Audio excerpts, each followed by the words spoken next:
Okay, okay. Second verse, same as the first. Here to react to the Hetalia video. Woo-wee. I got a juice pouch. I got a Kool-Aid Jammers juice pouch. It's grape flavored. Grape is...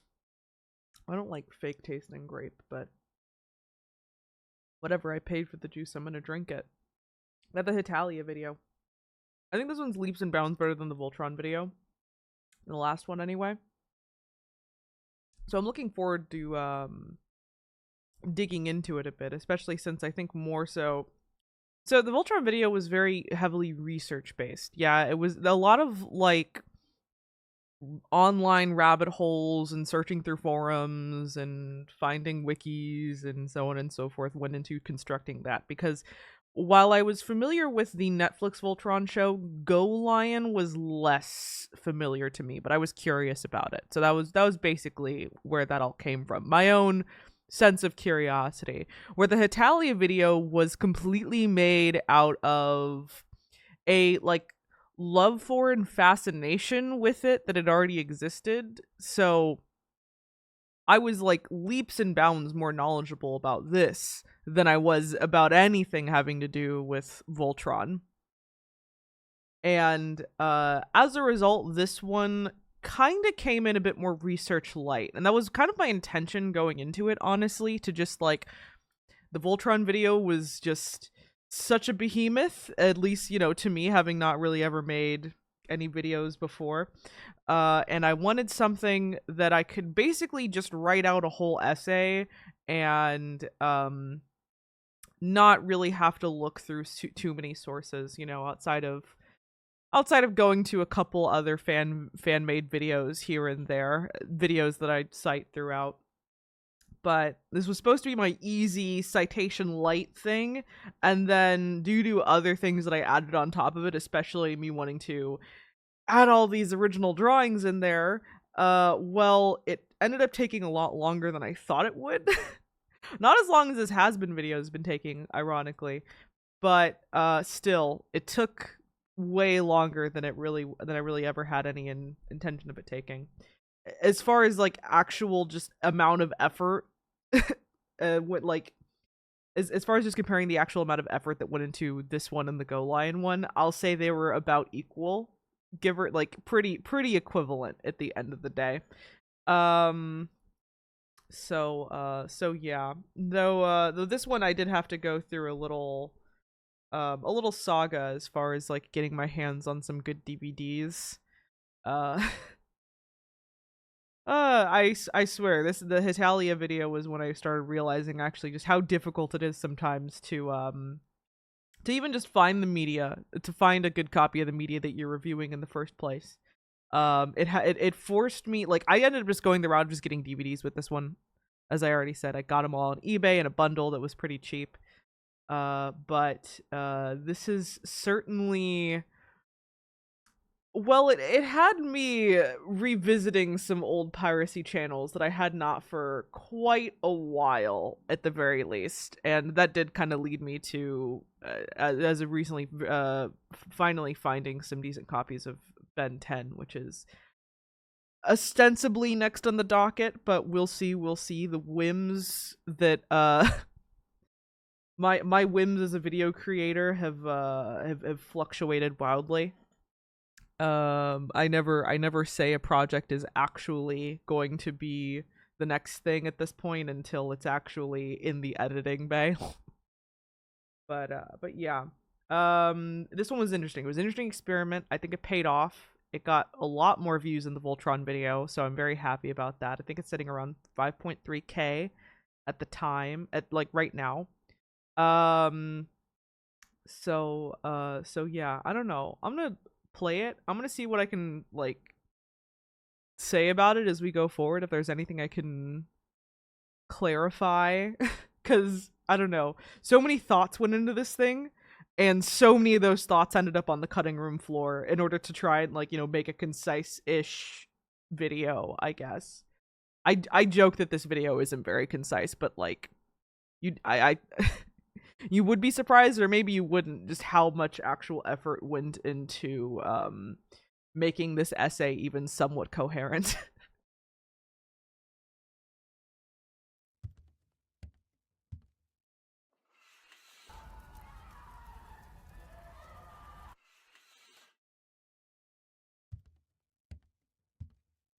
Okay, so that intro I posted separately actually, just as a short. The short got a good amount of views, which I think helped this video pick up a little bit of steam. I think the like to dislike ratio on that one was kind of shaky. I'm not really sure why. Actually, is that I, I think because it was taken as ostensibly a political statement. There were no comments on it, so I can't be sure. But yeah, I don't know. I guess I did kind of leave it up for interpretation as far as like what kind of political statement I was making here. I don't think I had anything in particular aside from just it felt like at the time everything was kind of a fucking trash fire, and I guess it still feels like that, but let's move on. I was saying nothing in particular when I put this out, honestly. So maybe that's on me. Oh, but actually though, I can mention though that this background, this is in fact just the view of my of my patio from my living room here. I think it's literally traced over a photo. Yeah, you might be able to tell, honestly. You can probably definitely tell. Some of the perspective is fucked up here and there, but mostly it's actually pretty decent. I do, in fact, yeah, I do actually own that Mandalore helmet. I put it over one of those IKEA, like, head lamps. So if I press the button on the lamp, it glows through the mask, yeah, through the eyes of the mask, which I think is neat. You also get a sneak peek of my shelf, so you get to see some of the books that are actually on it, in the next video, hopefully. But I will say though that I do the books next to the Mandalore helmet are all my Percy Jackson books, which I have most of them at this point. And I do in fact have a rose quartz crystal ball, as you can kind of see over there. Yeah. So, a lot of us are watching Hetalia. Maybe I should turn up the volume a little bit of, yeah, I think here's good. Maybe it's just because we're in a recession again. Maybe it's because politics have been super good and normal, so poking fun seems appropriate. Maybe it's just nostalgia. At this point, I, like, barely care, but that... The tired energy of this one is so interesting. Okay, for a few things. First off, the background. That is actually something that I like constructed from a few different reference photos. Those are like all actual pillows that I have, by the way. I do have the little like cat pillow and the little flower pillow. I think I remember I just like kind of set up that and all those blankets on my couch and kind of just took a picture of that and then set a blanket down on the floor, and that's how I got like the reference photo with me. All the poses down here are poses that I actually did because we draw using reference in this house. Yeah. So I remember the tired energy with this one. Okay, so I feel like this actually requires the additional context, a thing that I don't think I was going to talk about formally in any kind of video until the How to Train Your Dragon one comes out eventually, because that one's gonna be interesting. But okay, so how it went, why the videos have been taking such a long time, honestly, especially these first two, was really just that. So Voltron video, right? I watch the show, I make the script, and I film it all, and all of that happens pretty easily within the span of like a month. I make pretty good time with it, honestly. And I remember I had literally just finished the filming, just barely finished the filming around like the halfway-ish point of April, let's say. And then I like literally the day, the exact evening I finished the filming, I get a call. And I guess to get a little serious here, I got a call that my father had passed. And well, that meant like nearly a month of being away basically and trying to take care of all that stuff. So there was a huge gap in between me actually finishing uh like most of the making of that video and then the actual editing. And the Hetalia video, I start kicking into that because I kind of knew. Well, I didn't know that that was the next video I was gonna do, but when I realized that after that huge ordeal, I basically had no energy left whatsoever, it kind of became clear that that was going to be the next one for one reason or another. Um, so I do mention a little bit in this video having to plan a funeral. That was the funeral that was involved. That was the funeral I was doing. And yeah, I don't know if that explains the tired, depressed energy behind this video. There you go, I guess. This video is a manifestation of a lot of feelings, and I think some people recognize that. I'm gonna continue. Doesn't mean it wasn't a bit of a surprise to see Hetalia TikTok content in Year of Our Lord 2025.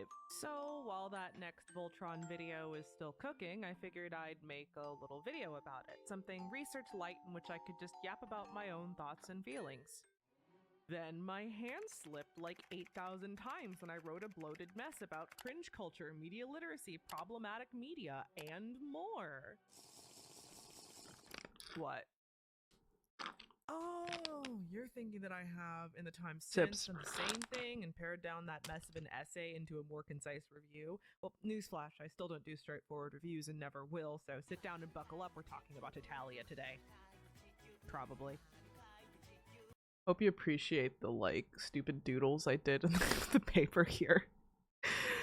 Shocking. Like, a lot of little fun details went into this one. For sure, for sure. Also, I actually can't remember if I think I actually could bring up the different drafts here, but gosh, and of course that's the exact moment that my mouse runs out of battery. Give me a second. I think I gotta plug it in.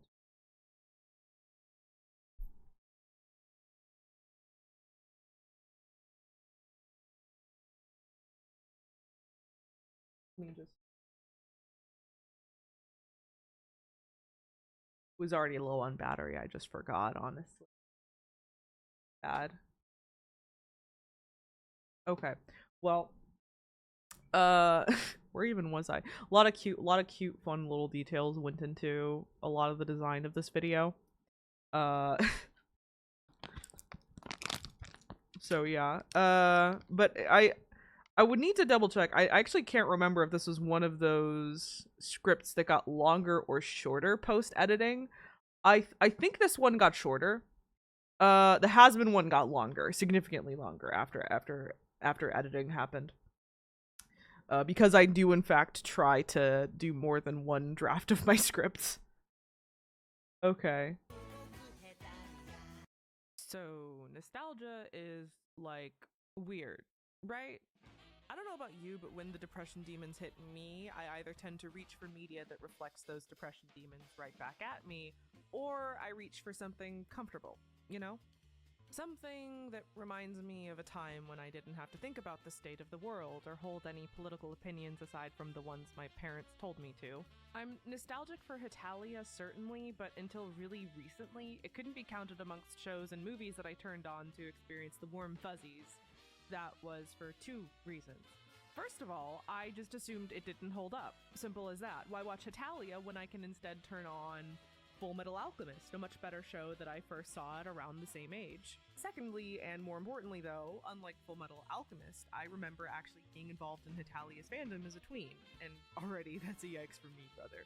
It was like 2011. I was no older than 12 and was at the time having a middle school experience that. Hope you enjoy the how to draw manga cover that I kind of slipped in there.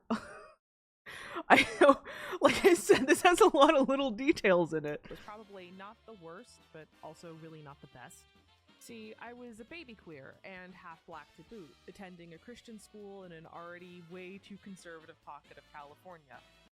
Oh yeah, also this is actually about how I looked around this age. like I had this exact uniform, usually yeah, with the stockings, and my hair at that time was relaxed, like had like tons of horrible chemical relaxers on it. Was like pressed to be pin straight like once a week, and I always had like terrible root growth, and mostly just like made do usually by either like having like a headband or like sticking it into like ponytails. Yeah. It wasn't until I hit high school that I just like basically shaved like all of it off, more or less. Um I think you'll see a drawing of me with that like transitional period undercut that I had for a bit. I was also kind of a weird kid. In case you haven't noticed, I'm weird. I'm a weirdo. I mean, I'm still kind of weird, but you get the point. Also, But thanks for I being here, remember Mozzie. Hetalia being one of the first things that me and the other weird kids could really bond over. In hushed corners of the school grounds and between stolen moments in gym class, we would talk about our favorite characters, our favorite ships. A group of nerdy kids with probably undiagnosed autism that didn't really know how to speak even to each other finally had something. Now, Christian school talked too loudly about these gay ships and you're likely to get sent to the principal's office, but that kind of enhanced the experience, didn't it? At least in our minds. We were prep school kids, too shy to do actually rebellious shit. You know that one Hatsune Miku song that kind of kicks ass about her being Fujoshi with undertones of religious trauma? That was us. That song is about us. And I don't know if you caught that blink and you'll miss it coming out line, but that allegation about most Fujoshi just being queer women or trans men sorting stuff out, yeah, it definitely applies here. I think a secret source, a secret unsighted source here. You know, I I a lot of times just synthesize thoughts from YouTubers that I watch, you know. And sometimes I'll like just generally have a concept that I got from them, but it won't be like specific enough for me to feel the need to make it a specific citation. Um so I but I do like to name drop those people though as much as possible, you know, just to keep things as open as possible. But yeah, I think the one YouTuber E is one that I was listening to. I was watching her videos a lot during this point in time. She talks a lot about like fandom and queerness and like shipping culture and all that. And I think she's very interesting. Um, incredibly, she's a very good, very good YouTuber. Definitely watch her stuff. Uh, I'll like now that I've said that, I will have to find a way to cite her in a future video. We'll see. I'll find a specific pull quote or something eventually. Hetalia can be counted as one step in the long process that led me to incorrectly coming out as bisexual as a 15-year-old and finally asexual as a 20-something. Jury's still out about where this gender thing's going. Trust me, if I knew, I'd tell you. So, now you have installment 1 of my backstory, but what does that all amount to? Is there any experience more humiliating than being a tween in fandom and living to remember the tale? Probably, but allow me this hyperbole and let me remind you, we were a bunch of 12-year-olds that identified with the word Fujoshi that barely even had the social graces to talk to each other. I don't even think we knew how to talk in turn. At that stage of development, we were inflicting ourselves upon local anime conventions, live journal forums, and fanfiction.net comment sections. I did actually go to SAC Anime as a kid a few times. But my true local con was Back Anime, the Bakersfield con. Cause I'm from that fucking hell city. Yeah, fun fact, the last Bach anime that I went to was the one that like I think so. You know anything about Vic Mignogna? Disgraced former voice actor Vic Mignogna, around the end of his career there, basically, um, he was doing he was doing appearances at certain small cons that, like, I guess just like weren't aware of the scandal, or, you know, couldn't get anyone better. And there's a recording of him at Bach Anime. Uh and I was at that specific con. I think I even walked into that specific panel and walked out after a little while because it was boring. Yeah, I didn't realize I was accidentally there during actual history, but yeah, honestly, absolutely hilarious. I took a photo with him over there. Probably would not have taken a photo with him if I was if I knew definitely wouldn't have. But yeah, I got a photo from him. He signed my Oran High School Host Club bunny plush. Um, I have a photo of Vic Mignogna at maybe one of the last con appearances he ever had, and to me, that's like, he's a horrible person who deserved every inch of what he got, but like, and so much more. But like, that's like inherently funny. Yeah, that's like, am I wrong in viewing that as inherently funny? Anyway.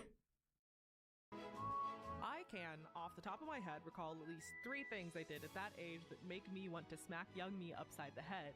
I don't even have to try hard. These moments usually just appear to me in a burst of inspiration at 2 in the morning. Yeah, I was not as online It was, in a word, then cringe, as I was in as 2 I am words, now. deeply cringe. But as a part of my adult mental health journey, I've been going out of my way to try and replace that smacking urge with something more akin to forgiveness, maybe even a bit of fondness.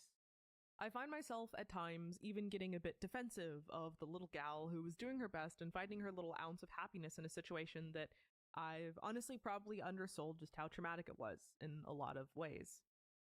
It maybe didn't help that about halfway through making my Go Line video, I found myself back at that hometown for maybe the worst reason that one can find themselves back in their shitty hometown.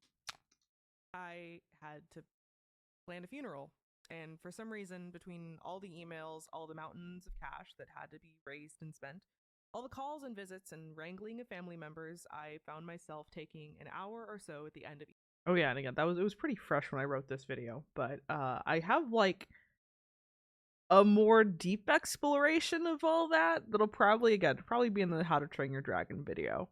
Like, we'll get there when we get there. I had to take a break from writing that script. We'll get there when we get there. Each day to write, of all things, a Hetalia fanfiction.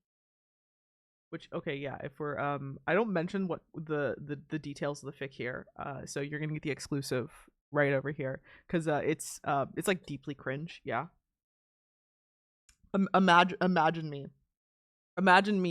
in between like calling like a funeral parlor and like dealing with like mountains of family members and raising money and doing all this.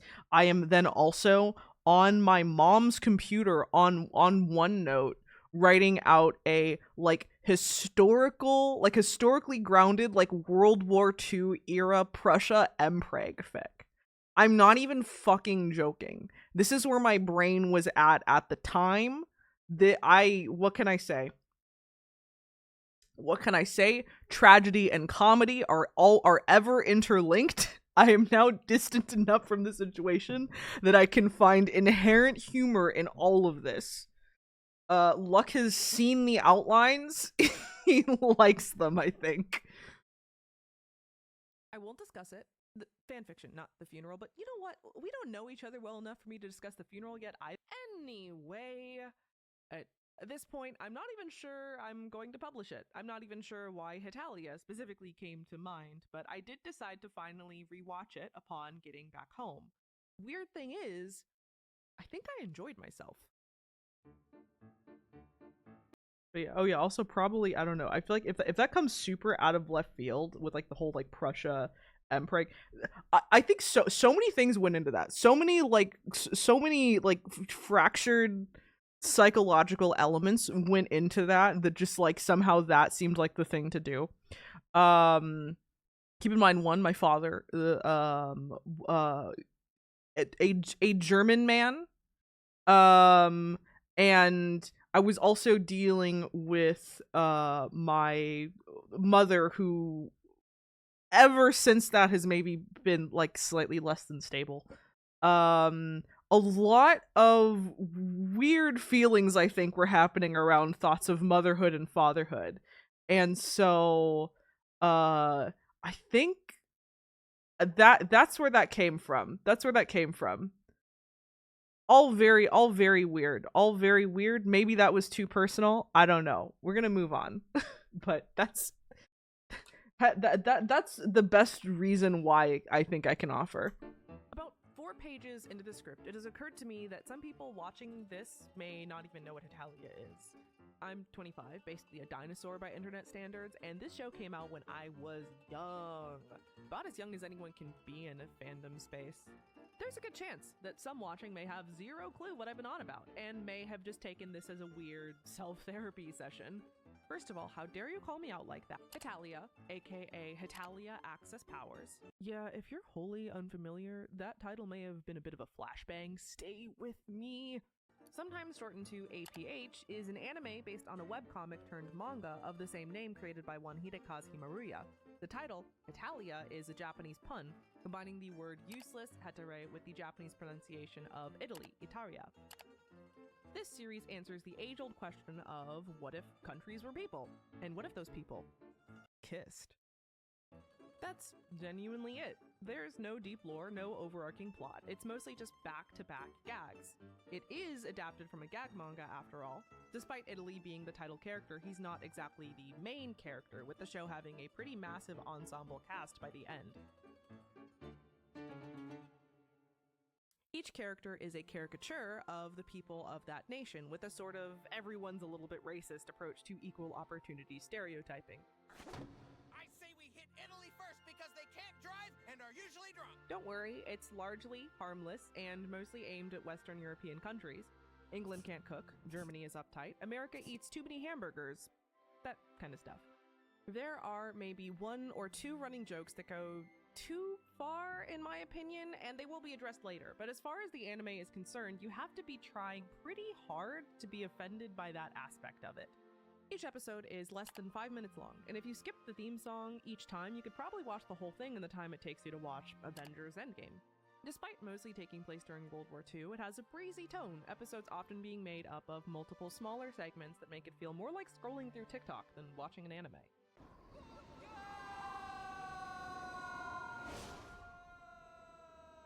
Hey, maybe that's why it's doing numbers on TikTok. Huh. I think one thing I didn't get into too much was that the another hidden reason why I was getting really into Hetalia was because luck. Again, stream with like every week. Was also kind of getting back into it at the time. I think we kind of got each other back into it to some extent. Watched a couple episodes together, laughed about it, reminisced about it, that kind of thing. I think that certainly helped at the very least. It kind of became one of those things of like, okay, this person who has been a part of the beginning of my content creator, a more generalized sense kind of career, it seems inevitable that a proper Hetalia video needs to be made eventually. I don't know if I pulled that trigger too soon, but like, you know, sometimes you do what you gotta do.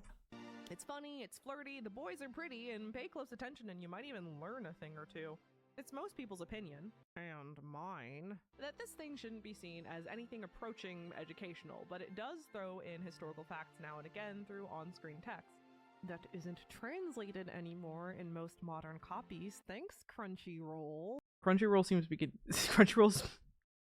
I think Crunchyroll got in trouble again recently, also because people have been complaining about more stuff going on with recent subs. Heard mixed things about whether it has anything to do with AI, but it does seem to have something to do with a new software they've been using. I guess seems like the quality of their subtitles has gotten like worse and worse and worse. And then like the new Hero Aka episode apparently came out like a week late or something. Uh Crunchyroll's becoming more and more worthless as a service in my eyes, honestly. I paid for the next year of it a couple months ago, but I am more and more considering that maybe that might be it. And can broad strokes explain the geopolitical reality of whatever time period it happens to be focusing on. It should all be taken with a dash of salt and with the knowledge that Himaruya was just some 21-year-old with a mild interest in history making a silly webcomic about the Devas of Italy and Germany almost kissing, but... Wait, where is it going with this? It's worth watching. Probably. I'm not your mom. Crack open a drink and watch it in a Discord call with your least easily offended friends. Or your most easily offended friends. That'd be an interesting call.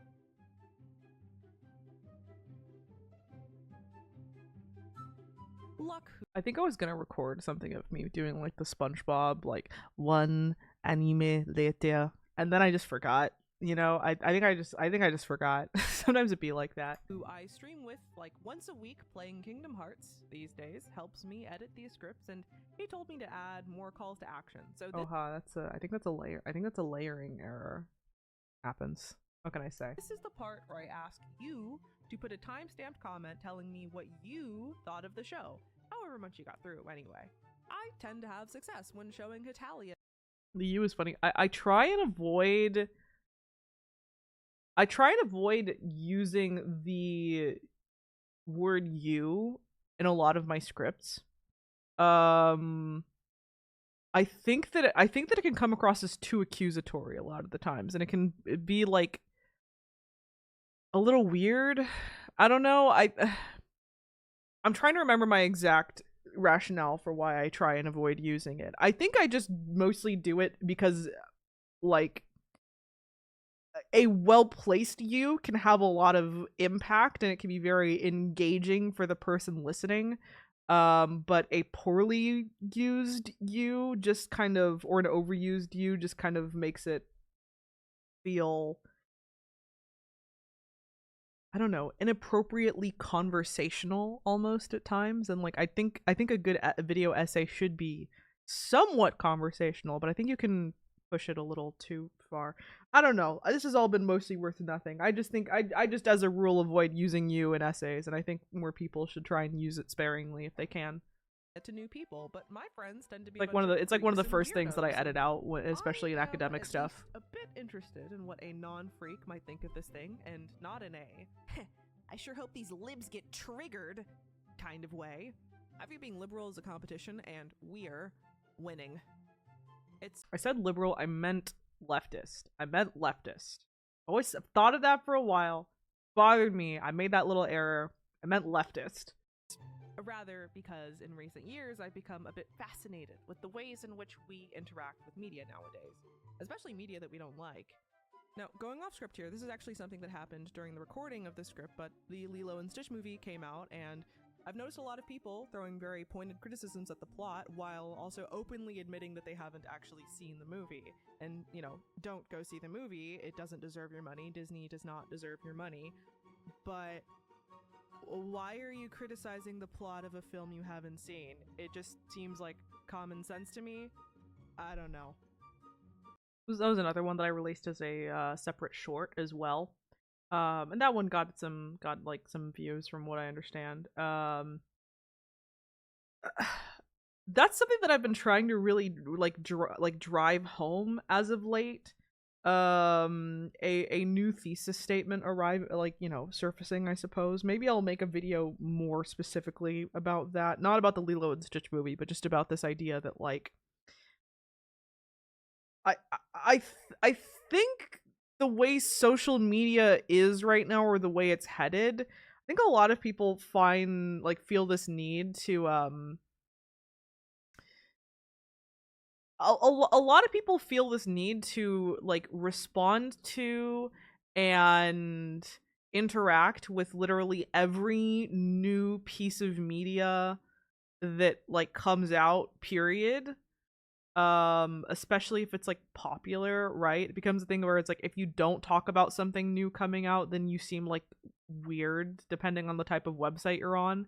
And I really want to normalize this idea that no, you actually don't have to interact with or comment on literally everything in the quote unquote zeitgeist at all times. You don't have to do that. I think we'd be better off if we actually realized that, yeah, that like not interacting is an option. I don't know. I think I mentioned this in regards to Harry Potter, and like J.K. Rowling, as far as like, you know, like when it's appropriate to bring up an author, or when it's appropriate to bring up an author of a work that's controversial, because, you know, Divsy Pop is another discussion in that video. And I pretty much said that, like, yeah, if the author is actually doing demonstrable harm, probably the best thing you could do, not bring extra attention to that work. You know, if you don't like the thing, and you don't want people to see it, one of the best things you could do, especially if, you know, it seems to be getting pretty popular, is to just not comment on it, you know, like not bring extra eyes to the thing if that's such a concern. A lot of the current climate is frustrating. I don't mean to be old man yelling at cloud. Oh, that's but an option. These kids I'm just do saying. get on my nerves sometimes. Sometimes it feels like any idiot with an iPhone and an hour to spare can post a review on something. Not that I don't fit that description. I think a lot of people form opinions about what they consume without thinking much further beyond their first gut reactions and feelings. And to be clear, that's what I'm asking of you here. I don't really want a 5-page, well thought out review. I am not reading that shit. Think of this as an opportunity. I will say though, yeah, I do make a jab at myself, being like, well, you know, I too am just a reviewer with too much time on our hands. But I will give myself like some leeway and say that I try to be a little more choosy about the types of things that I talk about. I try to not just talk about something just because I think it's popular, but because I think there's something worth discussing, you know? Which is, yeah, again, also why, like, well, yeah, it's why you'll probably never ever catch me doing any video about Harry Potter unless I get the exact perfect type of people to discuss it with me. Who could actually say something worthwhile about it, you know, to actually add something into the conversation meaningfully, or you know, or just whatever, I don't know, newest thing comes out. I don't know, me and Luck talked about Superman because that was a movie we were both really looking forward to, and I wanted more people to see it. But, you know, we didn't make a habit of doing those reviews for a reason. You know, that's a thing that only happens when the exact movie, I don't know, strikes me as being something we need to talk about. Which is why we didn't have a video about Fantastic Four like a week later. You know, neither of us wanted to see it particularly, so we didn't care. To capture your gut reactions and feelings, to think back on your feelings when having first watched the series. I want you to then revisit that comment when we're through and do the due diligence of meditating on it, especially if you didn't like it, and especially if you found it problematic or cringe or whatever. Because, as you've probably figured out by now, this isn't a video about Hetalia, this is a video about thinking, and... Oh, so before I go on my little joke here, I did actually get some pretty good comments of people discussing why they found Hetalia problematic at the time, or why they had issues with it, and some interesting discussions came of that, I'll say. It was, I don't know, it was interesting. I think most people actually had pretty level-headed had pretty level-headed approaches to the whole thing. They were very, like, I don't know, they brought up things that I hadn't even thought about, especially with regards to the depiction of Korea in the manga, things regarding Ukraine that I hadn't even considered. It was interesting. It was definitely interesting to discuss with them. Thinking about Hetalia and thinking about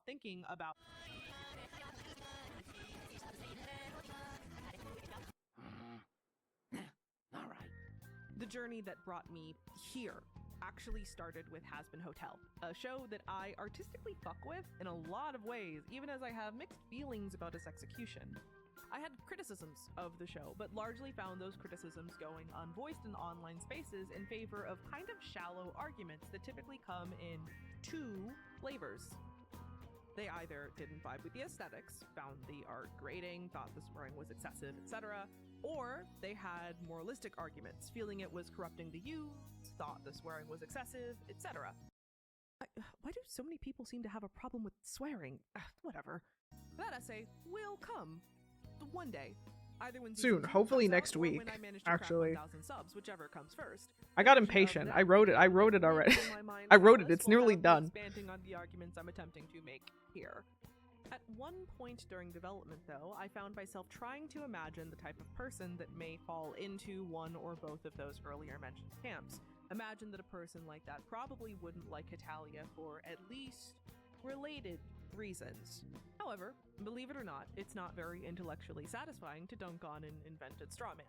I could imagine a version of this essay, which words like puritanical thinking, do not interact lists, media literacy, and other such buzzwords took center stage, but let's be real, smarter people than me have covered these topics, and E's covered those topics. Watch E's videos, please. Thank you. Have a good day. And recovering them in a kind of shallow way was just less interesting to me than actually digging deep. I had to do Also more Sarah than Z. imagine a person that didn't vibe with I'll Hetalia. always I look for an wanted excuse pull to a cite Tim Sarah Z. Rogers and imagine a version of myself that didn't vibe with Hetalia. Because I did vibe with it, but sometimes felt a bit off, for lack of better term, while doing so. Maybe guilty is the right word.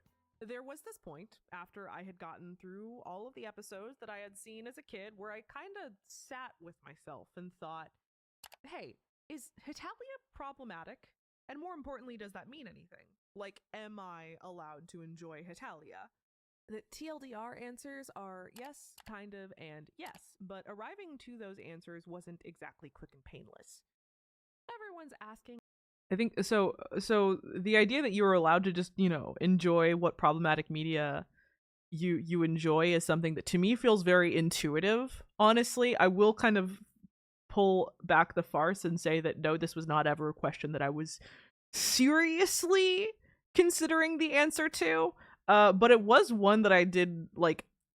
I guess I wanted to go start from zero and actually justify to myself why I view it that way. I don't know. I was listening to Princess Weeks has a really good podcast, Open Tabs, and I don't know, I watch her stuff all the time too, so probably a mixture of both her YouTube videos and this podcast that she does with some of her friends that has me thinking about this. But you can engage with problematic media, definitely, always. I think it's important to try and stay intellectually cognizant while doing so. I think it's important to actually interrogate the thing and to not just like it blindly, and to try and be aware of the ways in which it might be doing minor harms here and there. And then, still watch the thing, it exists, it's out now. You don't have to deprive yourself out of a moralistic need to, I don't know, appear superior or whatever. What do I all mean by this?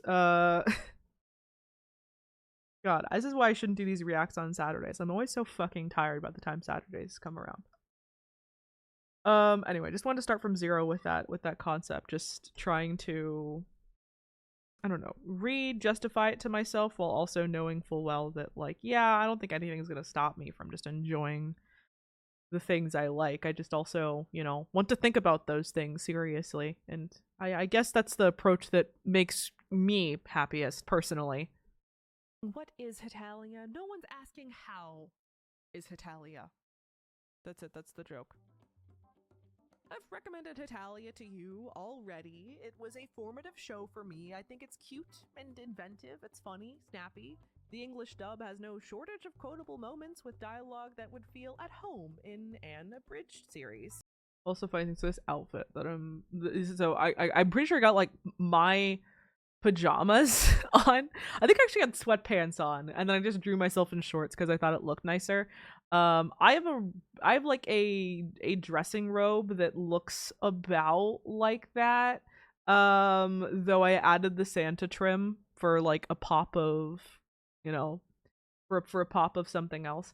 I do have a pair of bunny slippers, but they're actually like cinema roll, like Sanrio bunny slippers. I think those are the ones I was wearing while I did this. The ear to the cinema roll is currently busted. I need to repair him. Can you even use it? The boys are real cute, if that's something you care about. And I know I do. But it's not really a B shonen show. Really at least pervert not cam. In a modern sense, though. I don't in even. an argument, not really a B shonen show. At least not in. I don't even remember what show this is. I literally don't. I think I just looked up like B shonen thing. I've never seen this show before. I could not at gunpoint tell you what this is. So. In a modern sense, though. I don't actually watch that many B shonen shows. Is the thing. For others. The cast is so large that you will inevitably find one that you like, and it's kind of Schrodinger's yaoi. Like, there are a lot of pairings that you can speculate on. A lot of dynamics that seem to feed into the idea that you're meant to ship them and make R18 doujinshi to sell at Comic-Con to show your allegiance. Wait, the kids may not know what that is, right? Slash fanfiction for AO3? That's better. That being said, there are no canon pairings. I do actually own multiple Hetalia doujinshis. Fun fact. I think one of them is like a Japan x Russia thing. I don't even ship it. I think I just saw it and I really like the art, and so I just picked it up. I have a Hetalia doujinshi as well. I think that one's actually SFW, safe for work. Yeah, I don't know. I have a little doujinshi collection. I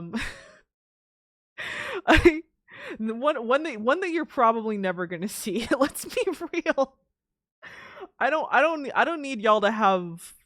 I don't need to hand you the loaded gun with which to cancel me. I don't need to hand that to you. It's not overtly queer, but it is super fucking gay if you're paying any amount of attention. If you are one of those that views shipping as an Olympic sport, first off, I'm glad you found me. We are going to be very good friends. Secondly, this show is probably for you. I'm prefacing with all that because I'm about to get a little mean about this show. I'm about to throw some criticisms that I maybe only kind of agree with, even as I find them worth interrogating. I wanted to set the stage with the statement that I like this show in a really uncomplicated kind of way. I wanted to say thank you to all that saw my Go Line video. It's like dangerously close to 1,000 views, and I'm really happy about that. If you've come back for this one as a new subscriber, I actually love. Okay, yeah, I actually started doing the I do this too with the has-been video of just putting the like thank you / you know, when we eventually get patron credits, all that in the middle of the video. It's like I think it's two YouTubers that I watch have done that for a long time, Hazel and Thor High Heels, and I really like them doing it because I think it actually acts as a good, like, I don't know, a little like pause, I guess, in the middle of the video. You know, doesn't so much break the tension so much as it gives you like space to breathe, I guess. That makes sense. I don't know. These videos are long sometimes. Sometimes you need a little commercial break halfway through. Aside from, you know, all the actual commercial breaks that YouTube shoves down your throat or whatever. Plus putting them in the middle of the video raises the chances that people will actually like watch them. Though of course the chapters are still there if they want to skip it. If you aren't subscribed, you know, consider it. You could also consider my Ko-fi or Patreon. Subscribe to the Patreon and you'll even get a credit in this segment right here in future videos. Creators like me rely on those to keep creating, as YouTube is a fickle mistress. I also make stupid jokes on Twitch every week and even do these really cool book club videos every month with luck. We're doing the Percy Jackson series right now. Voltron Part 2 is coming still. Don't worry. Probably, like- Either Part 1 or watch it if you haven't. And I don't know, yes, probably, I'm like, next year, serious about April, doing if a I'm being has-been real. video if I get to 1K We'll subs. see. I have a few ideas for how I might round out this problematic media trilogy, so stay tuned. I think in my brain I'm still kind of, I don't know. I have no clue what. At one point I was kind of thinking maybe I'd do like Aeneid as the third video for the trilogy, I suppose. I no longer think that's a good idea. Just because I don't know, the further I get into Aeneid, the more I actually run out of things to say about it. I don't know. Plus, it's like kind of obscure and it's hard to talk about in a way that you can do on YouTube. I'll find a different third thing to discuss one day, but it might not even be anytime soon.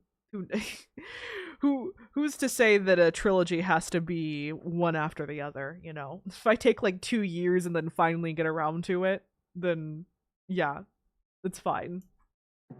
I'm going to also slip in real quick that I'm not really going to be digging in too hard into anything about the fandom. If you want a good fandom deep dive, I suggest Alarin Talks' video on the subject. She's critical without unfairly maligning the show or anyone involved in the community, and while I don't agree with literally everything she has to say, it is a very good video. Hetalia has such a good soundtrack. This is, I think, one of like Austria's themes. The fandom is on the older side now. It's quieted down. All those annoying 12-year-olds are my age now and have either severely calmed down or moved on. I entertain the possibility that back in the day you may have heard. Honestly, I'm just like hearing the soundtrack again and I'm like, I should put some of that into my like more generic rotation of songs.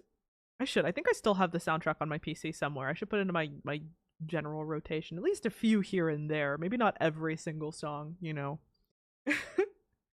maybe not the Christmas album, you know, maybe not the Christmas single. But yeah, there's some absolute bangers in there, and I'm considerably more afraid to, like, especially for this has been one of I've decided against using any of its soundtrack, and I'm pretty hesitant to even, I don't know, I'll try and see if I can put in like a few seconds from one of the musical numbers to make a point, but yeah, I'm much more afraid of like Crunchyroll's. No, I'm much more afraid of Prime Video's copyright system than I am I don't know, Funimation's. Fandom horror Funimation doesn't exist anymore. Crunchyroll, Sony, that I guess. Whether we like it or not, and whether it is true or not, a fandom often feels like a reflection of its precious fave.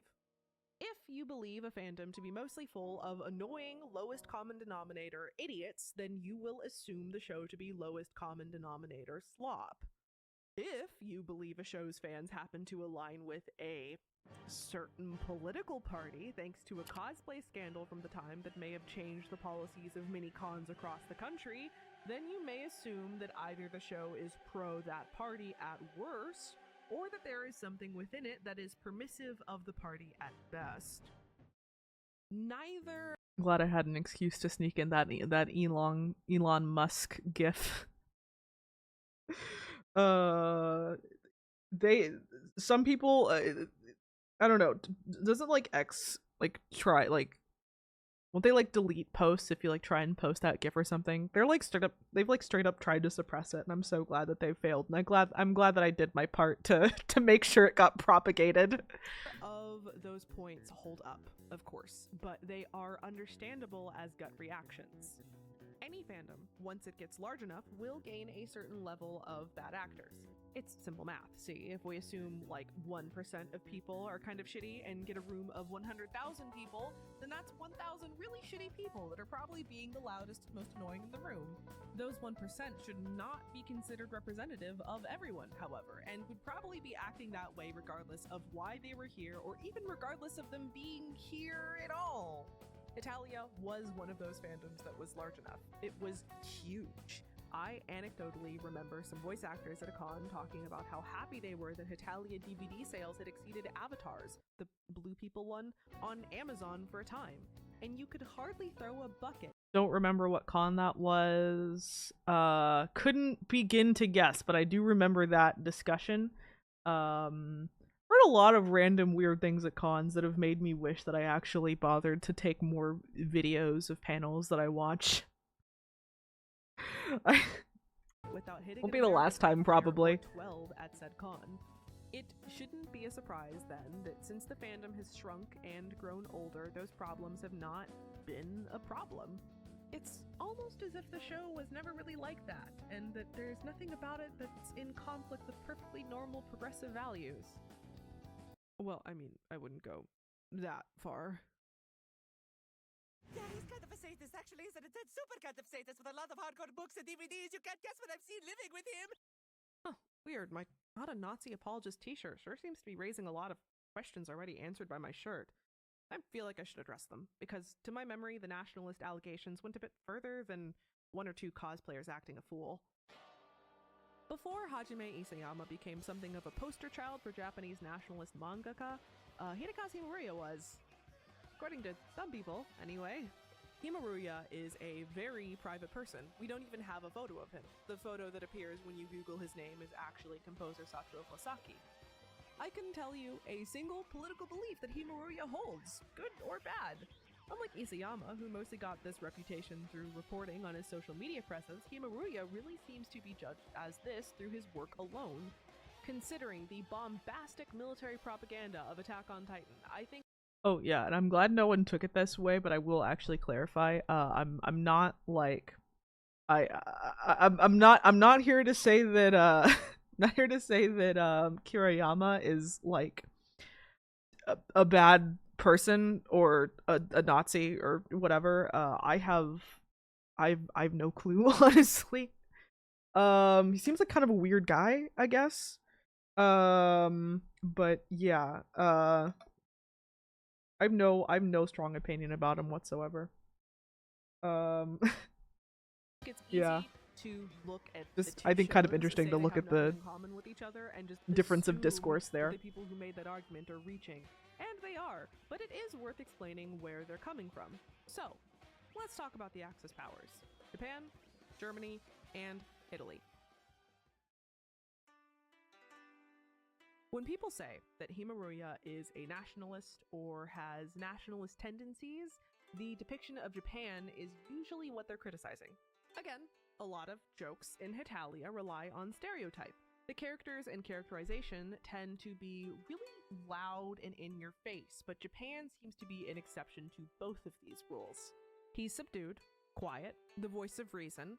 Like, America's character traits include him being loud, annoying, and stupid. Compare him to the hard-working and sensible Japan. You might assume the mangaka is trying to say something here. So, and I'm not the first person to say this, I'm pretty sure TV Tropes makes this argument too at one point. A lot of this stems from a misunderstanding. It's not that Japan is a Mary Sue, but rather that his character jokes are just going over your head. It's not even me saying, you have to have a pretty high IQ to enjoy Hetalia. That's me pointing out that while the other countries' jokes tend to rely on stereotypes, Japan's is more based on cultural in-jokes that maybe aren't the most accessible to the average English speaker. For example, Japan doesn't say no. An outsider may cry Mary Sue and say he's agreeable, and that's not a character flaw. Someone like me, who has been to Japan a few times, is able to chuckle because, yeah, Japanese people often avoid saying no to the point that it makes communication actively harder.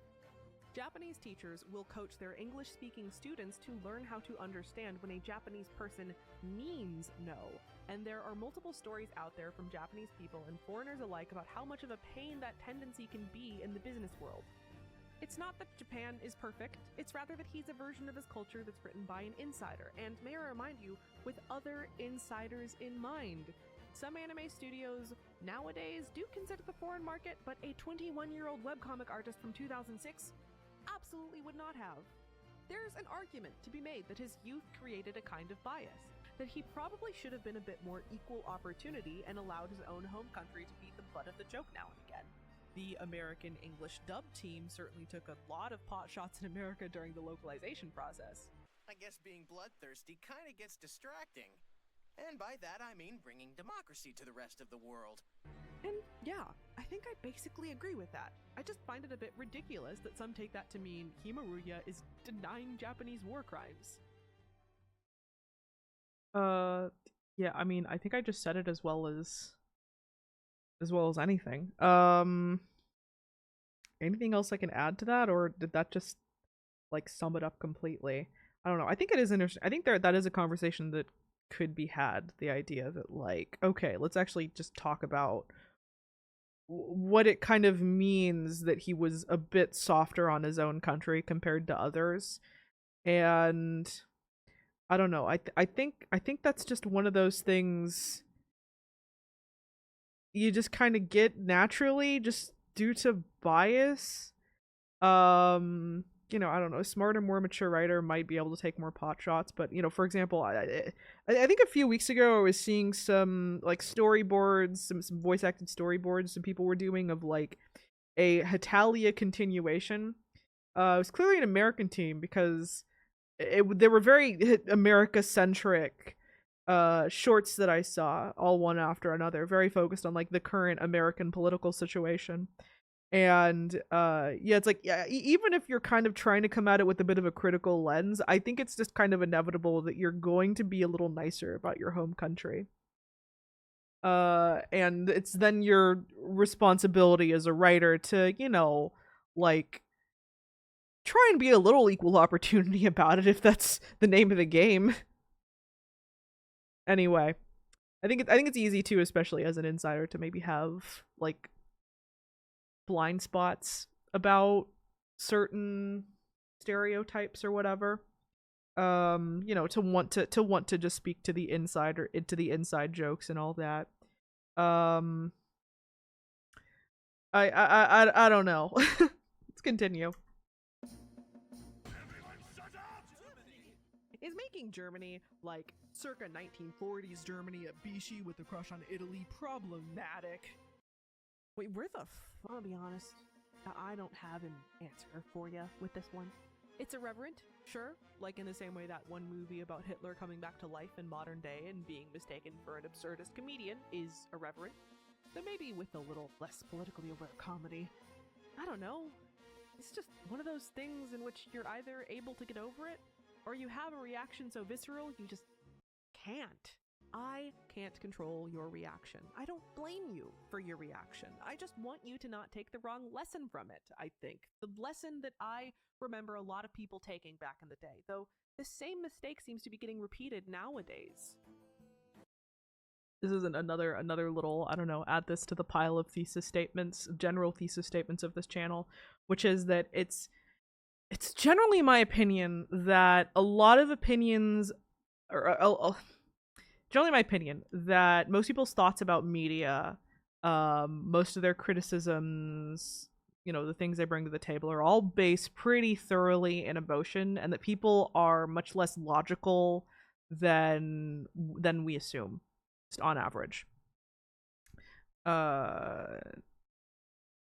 Okay, yeah. I think people are much less logical than we assume on average, and that most of our ways of thinking are really just rooted in emotion, you know, first gut reactions. And I think that is like perfectly all fine and good. I really don't, again, I don't have a problem with that. I just have a problem with people who I guess don't realize that sometimes, who maybe just like assume that their first gut reaction is always like and always inherently right, and who put a trying to put together my thoughts here. This is why all my content is scripted as much as possible. So I think you have a lot of people who overestimate their own logical ability and who really underestimate how much their emotions are usually at the wheel when it comes to thinking about things, media, art, whatever. And I think that's much more of a problem. I kind of try and come at everything from an emotional perspective, but I usually try and also make that incredibly clear that that's what I'm doing here, that I'm not necessarily here trying to give like objective critique of these things for the most part, so much as I am trying to sort through my own emotions and feelings in a way that is like hopefully makes sense to whoever's watching. Depiction is not endorsement is a phrase that I see get thrown around a lot, usually when it comes to fanfiction or the romance novel space. I don't want to rehash that whole argument because I'm not a masochist, but it does minorly apply here. Not that anyone is saying Himaruya, like, thinks Germany did nothing wrong or something. It's rather that some worry this soft depiction of Germany might prime some of Hetalia's younger viewers for such beliefs. That as a result, there is something inherently wrong with such a depiction existing at all, and that it is morally bad for such a thing to have been made in the first place. That pre-mentioned cosplay scandal certainly gives that idea some legs. And oh boy, if that isn't a big question that raises more questions about the morality of parody, about if Hetalia does even qualify as parody. And again, I'm not a masochist. I think that is something that I think people don't realize that they're stumbling across when they start to argue that shows like Hetalia shouldn't be, or that they're like morally wrong. It's like, yeah, you're kind of you're dipping your toes into what could become a more serious conversation about parody as a whole that I like literally don't think as a culture we're ready to have. You know? I think that like as a part of, you know, parody is good for the art art ecosystem, and I think that sometimes means that you have to allow for like poor parody or parody that is inelegant in one way or another. I put Hetalia in the category of inelegant parody, not necessarily poor. I think there are a lot of ways you can get enjoyment out of it, but it is inelegant certainly. And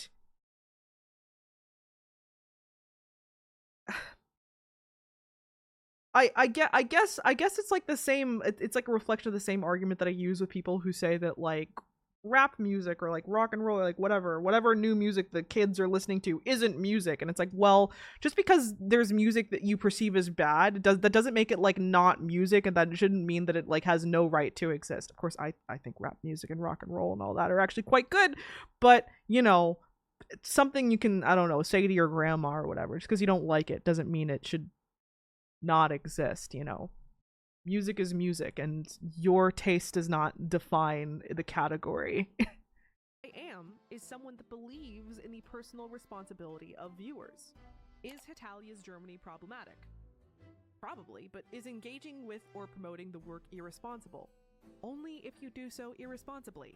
Despite the strays that the fandom has caught in this essay, more of them are interested in history than you may think. I like to compare Hetalia to the history side of YouTube. Little bite-sized lessons to be taken with a grain of salt that can, at their best, teach you a fun fact or two while hopefully stimulating a greater interest in history. To paraphrase a really good YouTube history lecture on the French Revolution by the artist formerly known as Munchie Wears Tiny Hats, I actually can't recommend this one since he... Two things. One, Munchie no longer goes by that, as I mentioned here.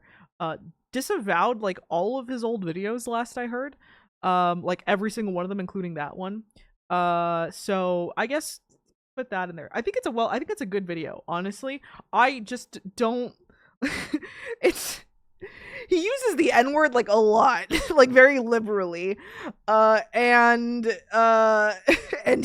is not a black man. This is I think some kind of Latino. I'm not actually sure. And it's like a little too late in the it's like a little too recent for me to justify it as just being like, I don't know, old internet isms. It just absolutely should not have done so. That's why he later disavowed everything. I think he regretted it as he was getting older, because he was pretty young when he made that. I think not even like not even 18, I don't think, when that video was made. So yeah.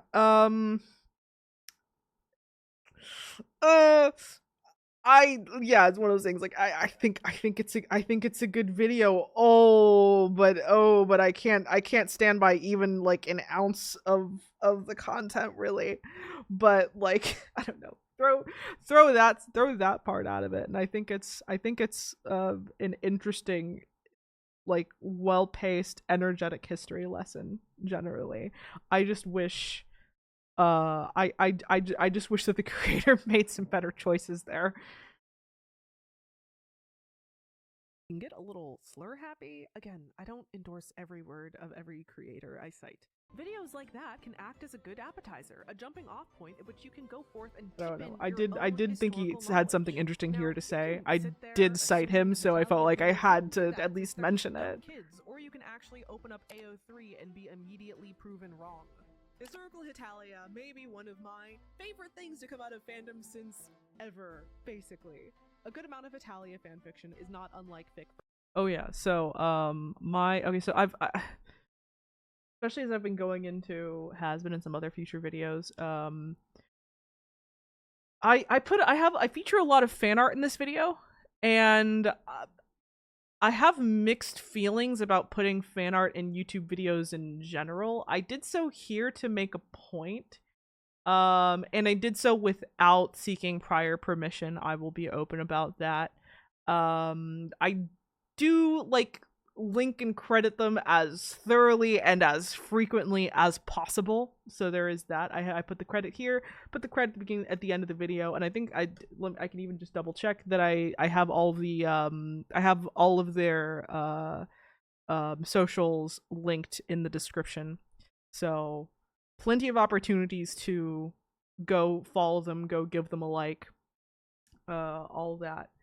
But yeah, I know some artists can be rightfully so, like, you know, a little cagey about wanting their art to be put in YouTube videos and such. I try to go with, like, if they have any kind of do not repost in their bio or on the art itself, I won't put it up there just out of excess caution.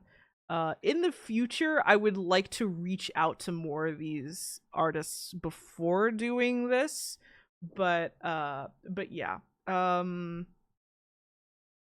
I think for this, considering just, you know, I had like what, like a sub 100, like below 100 subs when I made this. I now have close to 200. I think I just considered it okay based off of just like, I'm an incredibly small creator who's doing as much as physically possible in order to credit them. I think it's okay. I think it's okay. But I must admit, I'm not sure what I would do if one of them came to me and said, "Could you please take the art down?" Wouldn't know what to do based off of that. But I'm sure I would try and do something. Something at the very least. But yeah, in the future, I would like to try and seek out explicit permission more, but we'll get there when we get there. From any other fandom, you have fluff, smut, coffee shop, AUs, etc. You also have what the fandom calls a good smut, coffee shop, AUs, etc. Aha! I snuck this one in one frame. I think I put it in later, a little longer, but it's like really distorted. But yeah, I wanted to show you the single frame of this. I put the click there to call attention to it to see if anyone would pause it. Yeah, so this is a base that I found, and then I drew over it myself. So yeah. You also have what the fandom calls historical Hetalia, and that's the tag used on AO3. You're welcome. What it is exactly varies, but at its core, it's Hetalia fics with works cited pages. Fanfictions whose whole point is to take the historical setting deadly seriously. They tend to drop the comedic tone, oftentimes treating canon as allegory, assuming they don't disregard it entirely. Sometimes it's an alternate universe, in which the nations are all regular people. I'll call out this artist in particular as, like, this person's like TikToks and a lot of their Prussia art. Ooh, oh boy. Also, like, could also be credited for the creation of this video. I love their TikTok content. Holy shit. Follow them everywhere, please. I love their art. and other times I would these I limited myself to just one art piece per per artist, but if I had my way I probably would have made the whole thing just them. That sounds bad. All the other artists are also incredibly good, but this is the one that I was that I already had prior knowledge of. are my favorites. They're interpreted as these ageless, immortal beings that have witnessed countless bloodshed, the rise and fall of nations. Instead of a gag manga, they're in a world where war is war, and the characters feel like people, multifaceted and complex, allowed to do evil and have evil done upon them. Basically, it's if Hetalia was a historical drama, and I love it. It's a phenomenon that really tosses aside the notion that the fans are uncritical of what they're looking at, or that Hetalia is in conflict with intellectualism and history.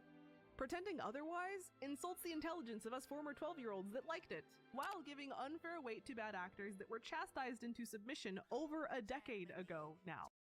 I will also clarify though that this is not to say that you know, all the fans of Hetalia are all people with poli-sci degrees who you know who are all incredibly politically and historically aware, and you know, all the stuff in historical Hetalia and that tag is like, you know, perfect and without flaw. There are still issues within it, you know. There are still people who write ignorant things who clearly maybe only have limited understanding of some of these topics, and who, you know, perpetuate certain ideas. But I think my point here was really just that it's like really foolish and kind of, you know, equally ignorant to assume that like that they're all idiots, that we're all idiots, you know, who don't know anything about history, when it's like, you know, like yeah, a lot of Hetalia fanfiction is shit, including historical Hetalia fanfiction, but like a lot of most things are shit, like, right? Like the 99% rule is there for a reason. 99% of everything is, you know, of all art created is going to be bad, is the idea.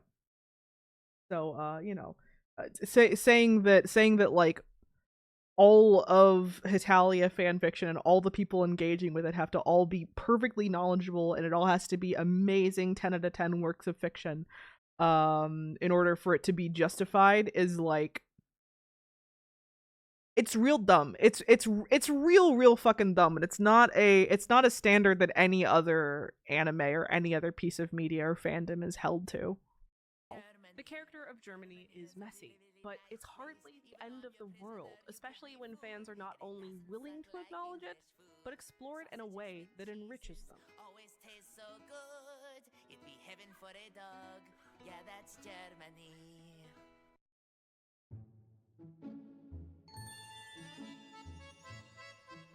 Pasta! As the title character, you might think Italy is the most important aspect of this discussion, and you'd be kind of right. Hetalia is a comedy, and Italy, being a kind of innocent, lovable buffoon, should tell you everything you need to know about where the tone is at here, and I think that's important to wrapping up these arguments. Any discussion about Hetalia and nationalism done in good faith has to acknowledge that it's a comedy, and you're really not supposed to be taking any of this seriously. Any major discussion about the politics of Hetalia can be pretty easily countered with an, "Not that serious, bro." Hetalia is like my brother and me. It has a strict no bummers policy. Any historical event that could be a bummer is turned into a joke. Any that's so much of a bummer that it's impossible to joke about is omitted entirely, and it's very consistent about this. Were it not for one really shockingly inappropriate and edgy joke done by the English dub team that I will not be repeating anyway. I compared it to an abridged series earlier. That's not always a positive comparison. I haven't just been using clips of the English dub for the sake of clean footage. I'm also reviewing the English dub specifically here. If you're not aware, the English dub and the original Japanese version are not the same show. Try relaxing like me every once in a while. Dude, I'm not sure I could ever love Moose and drag my ass as much as you do, okay? もっとスローに生きたらどうだい? You sure? 違うよ。君が遅すぎるんだよ。 I recommend that English version, typically because it's much funnier, especially as an English speaker, but that can sometimes come at the cost of dealing with a lot of 2010's edge. There are throwaway jokes that hit, differently nowadays. The characters creep on each other, as was fashionable to do in 2010's yaoi and yaoi-adjacent shows. France is basically a stereotype of a sexually aggressive bisexual man. If you grew up on Yu-Gi-Oh! Abridged, or are cursed with the knowledge of what Loveless is, then a lot of this probably won't even register, or at least not beyond a, the show was a different time kind of way. But I feel a little bad for any younger people going in blind, and I don't think just telling y'all to grow a tougher skin is productive or helpful. I'll instead just ask you very nicely to be patient with it. Give it its flowers where it deserves, even as we acknowledge how it could have been better, because, may I remind you, watching it was like the first time I realized that two boys could kiss. Like, that was a thing you could do? It's not like an unfortunate coincidence that transgressive, even problematic media tends to push progressive ideas.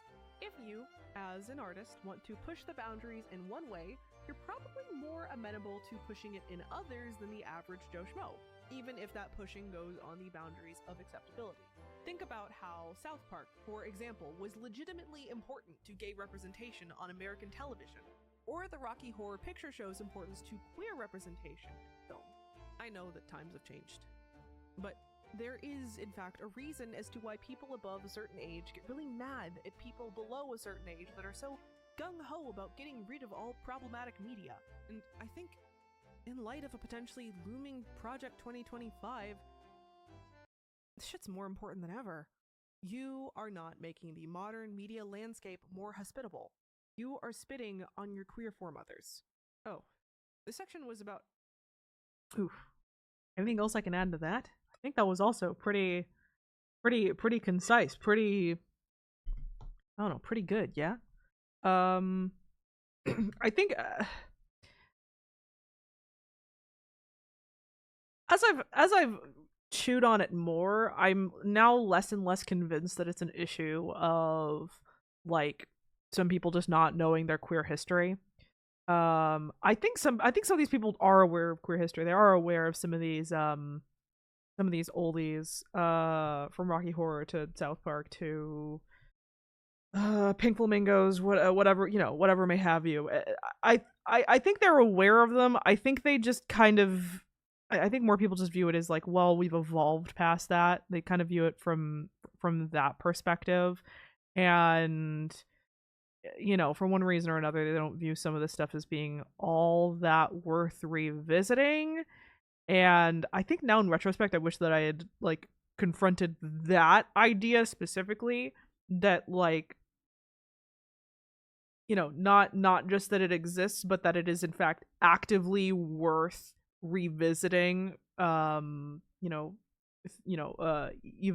as we do get better stuff. Yeah, I wish I had an argument prepared as far as that kind of perspective goes, but I don't right now. But maybe it's something to consider in the future. Just this idea that, like, hey, this old problematic media that, you know, walked so we could run, is more than just good for the time, and is more than just, you know, more than just has historical value, but, you know, can have, like, actual modern value. You know, can, you know, even when it's, like, sometimes in conflict with modern values. Yeah, I don't know. I'll have to explore that one day. Italy at some point. Yeah. Good point, moving on. Remember how I started off this video talking about the reasons why someone might be getting back into Hetalia now of all times? Well, I kind of buried the lead because it's actually a bit more complicated than I had said back then. Nostalgia is one motivation for wanting to rewatch Hetalia, but that's not exactly special to Hetalia, right? If I was just looking for comfort and nostalgia, I probably should have picked something a bit easier to digest, like Moomin, but instead, I chose Hetalia, and I'm not the only one. I had alluded to it as a bit of a throwaway joke, but I think Hetalia's place as geopolitical parody is a big part of this. Not only are you brought back to a time when you didn't have to worry about complicated politics, but you are presented with something that intentionally simplifies it. And my problem My one real problem with the show is that I'm not sure if that's something we need right now. For all of its problems, I really like Hetalia. It's a good time. I'll never turn down a little clip compilation when it shows up in my feed, but that guilt I was talking about way back then kicks in every now and again. And that conundrum is basically why. The modern political landscape is messy, but it has always and will always be my opinion that lying down and rotting, that trying to tune it out or wait it out, is the last thing anyone should be doing. You care about fascists?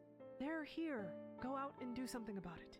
But I also acknowledge that I reached for Hetalia at maybe the hardest time in my life so far, for reasons that had nothing to do with politics and everything to do with not wanting another thing on my plate on top of everything else. I guess what I'm saying, what I'm arguing with myself about is this. Is Hetalia comfort food, or is it mental opium? Not to interrupt the emotional thing. I found myself not all that happy with these two drawings here at the end.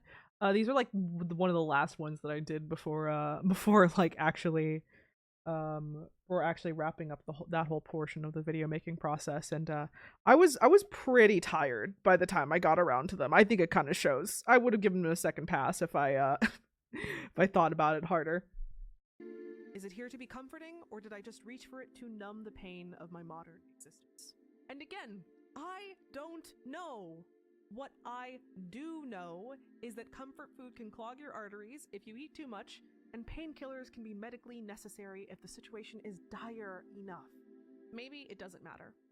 Maybe my guilt is displaced. Maybe I'm just looking at it wrong. I don't know, but I like Hetalia. I like that it's simple and comforting. I've even liked arguing about it to myself for however many minutes long this video has been going. The name of the game here, as has been the name of the game since word 1, is responsible consumption. Looking below the surface and taking the initiative to learn and enrich your own artistic experience. Okay, I think this really goes into like how I don't like giving easy answers as far as the ends of my essays go. I would rather leave you with some open questions enough to actually, like, you know, get the juices flowing, get your brain thinking a little bit actively about what all was spoken of, which is also why I think it's, you know, actually good to engage with the media that I'm talking about here, and to not just click on the videos blindly, you know. Actually go watch it when I give that little recommendation there. But yeah, I want you thinking is the idea. I want you thinking, which is why I don't necessarily put every single little thought I have into these essays. I want you to have some room for your own thoughts, too. Not being content with just being spoon-fed every answer from your media overlords, because that's how we get Netflix openly admitting. Yeah, I basically say it here, too, that just I want you to think. I want you to think. Don't you say you don't do it. I do it. We all do it. It sucks, but it's true. You want to stop that? You want to improve your own media literacy or whatever? Pay attention. Watch things worth paying attention to, and for God's sake, take your time. Reject series that are simply good or bad, and embrace the things that change your life. The take your time thing is interesting. So I think it was like a class that I was taking in my senior year. We had to, like, for some reason, a part of that class was that we had to, like, make out these self-imposed schedules for ourselves that had to be incredibly rigorous to keep up with the insane workload that the teacher was providing. He was a nice teacher, but, like, oh, holy shit, did he give us a lot of work. And yeah, some of that workload was just, like, talking about our own process, and it was, like, a lot of work, and then on top of that, a lot, like an additional, like, workload doubled based off of how much he wanted us to engage with the process, I suppose. I think I appreciated it on a philosophical level, but I absolutely hated it at the time. But he usually asked us to put little notes at the tops of our assignments, like, you know, self-reminders. I always included the quote, "take your time," from Persona 5. I don't know. So I put it in here. I use so much Persona 5 music in this that hopefully it's understood inherently, like, you know, intuitively, but, like, might as well just say it out loud. I'm not sure. if Hetalia will do that for you, but it sure did for me.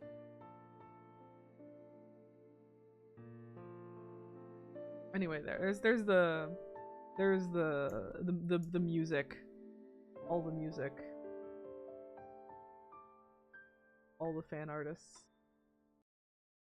all that. That's the end of the video. That's the end of the video. Yeah. I don't know. This video was interesting. It was a good. Oh yeah. Here's more. Here's the artist links down here. It was a very good. I don't know. It was a good learning experience. I enjoyed it a lot. And I hope you enjoyed me yapping about it. So with that, I'm gonna end stream and I'll see you tomorrow. Have a very good night. Good night.